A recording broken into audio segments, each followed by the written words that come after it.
My name is Clavert Francis Namutete, and I'm an aquatic biologist. Then here at RUCID, Rural Community in Development, I work as a lecturer in charge of aquaculture. And today I'm going to talk about the fish we are culturing here. So here we are culturing fish in tanks, and the species we have is tilapia, Oreochromis niloticus. It's the specific species that we are culturing here. So the fish we are having here is 5 days old. We stocked it 5 days ago. At an average body weight of 1 gram. That's the fish we have here, and each tank consists of 1,500 fish. In total, we have 3,000 fish.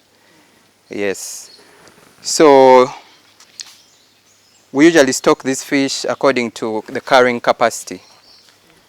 And each tank here contains 1,000 liters, each of the tanks. So we decided to stock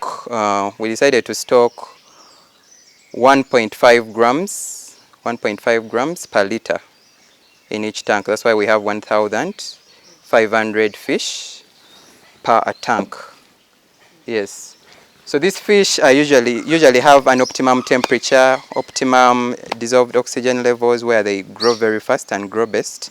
And for this tilapia that we are having, the optimum temperature for it to grow very well is it ranges between 25 to 30 degrees Celsius.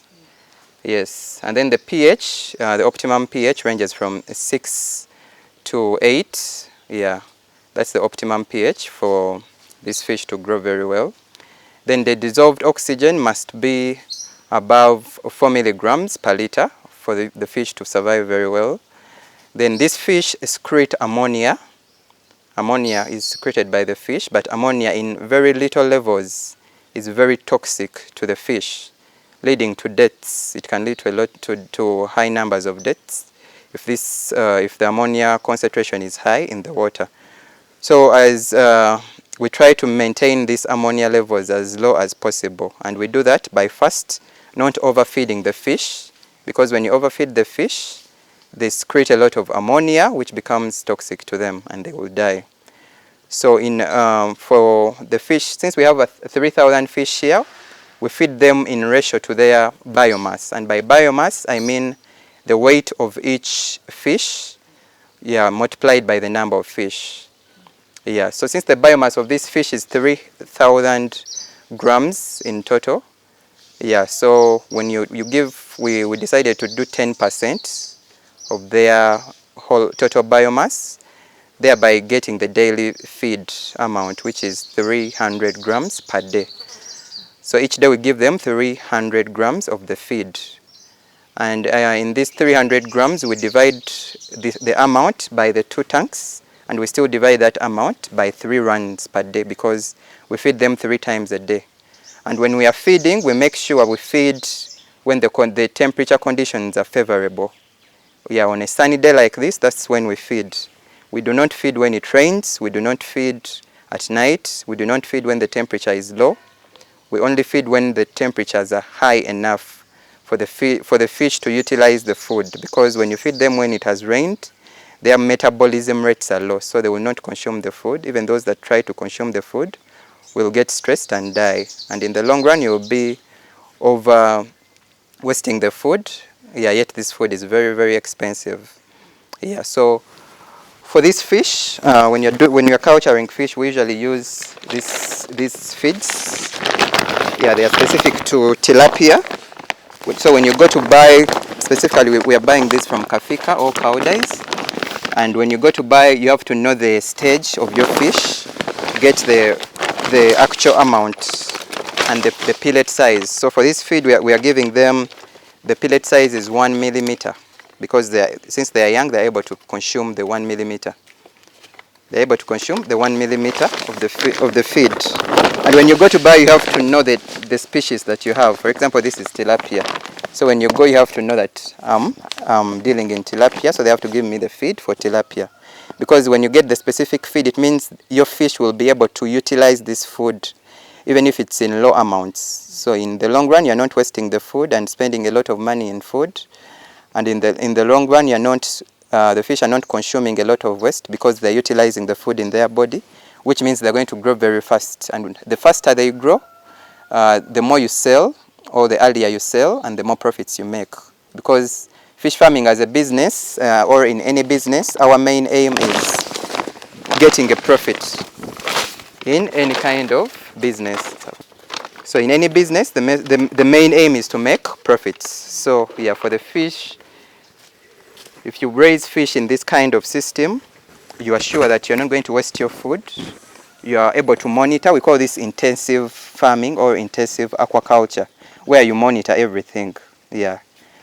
Because usually people ask, why don't you use ponds? Why don't you use ponds? But when you are using the ponds, you are limited because your fish are susceptible to predators like birds that eat fish. But here you can control. We have this.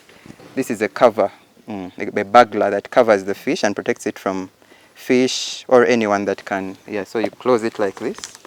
You close it like this, then you can easily open it. It protects the fish from birds or from any other predators. Even if you're in an area where you expect thieves to steal your fish, you can decide to lock with a padlock such that no one can just come and steal your fish. So this system ensures that all your fish are closely monitored. They are closely monitored. Even if you realize that maybe the temperatures are low, you can put a water heater and you put the water at the optimum temperature for the faster growth of the fish. You can add oxygenators to this water in case the oxygen is not enough. So this is how we feed. And when you're feeding, we feed by response. The more they eat, the more you give them. When you put the food and they don't eat it, you stop the feeding. So we feed them by response, but we give them a very little amount. So as you can see, they are eating the feeds. They are consuming the feeds. When you put the feed, these feed are manufactured in a way that they put scents in them, such that even if a fish is swimming down there, it can smell the food and it comes on top.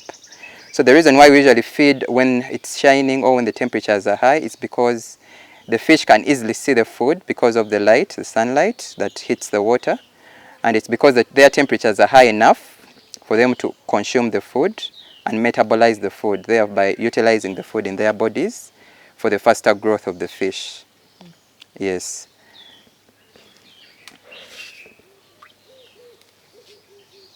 So we usually have different categories within the tilapia, but here in Uganda we usually culture the Oreochromis niloticus, but we have other species like Oreochromis estralentus, we have the red tilapia, and very many other categories of tilapia. But here in Uganda, we majorly use Oreochromis niloticus.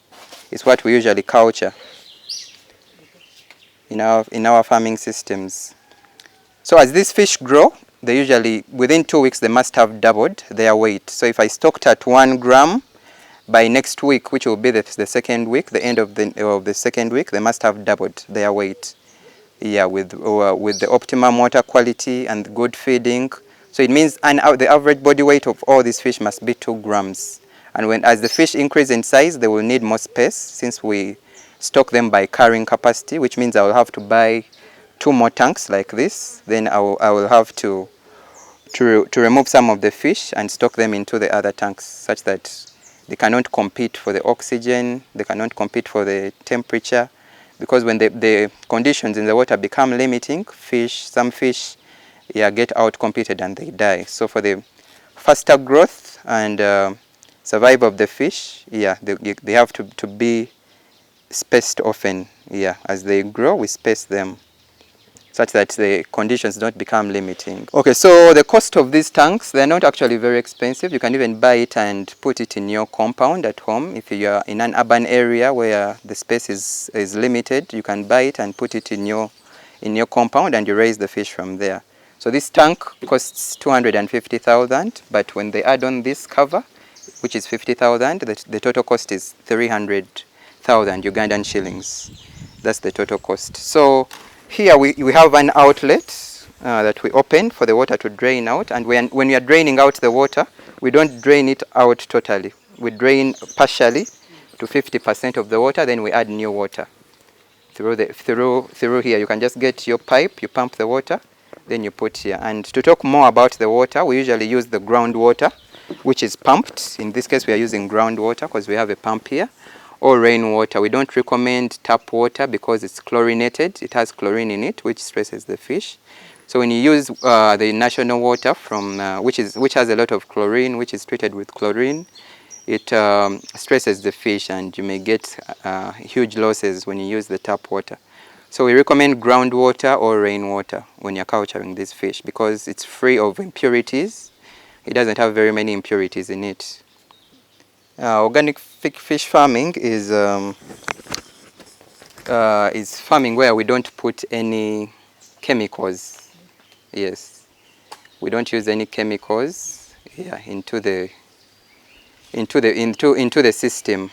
Yeah, we make sure we use only natural products. Oh, it differs in a way that here it's more intensive.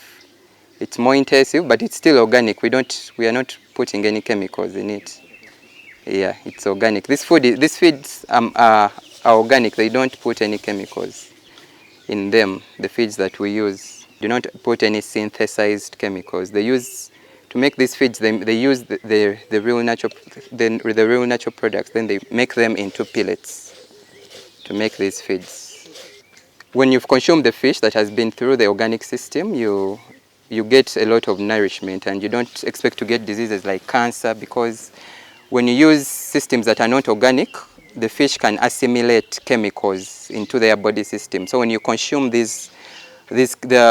fish which has these chemicals in the system, these chemicals can cause diseases like cancer. It can cause tumors. Yeah, that's why we recommend organic farming.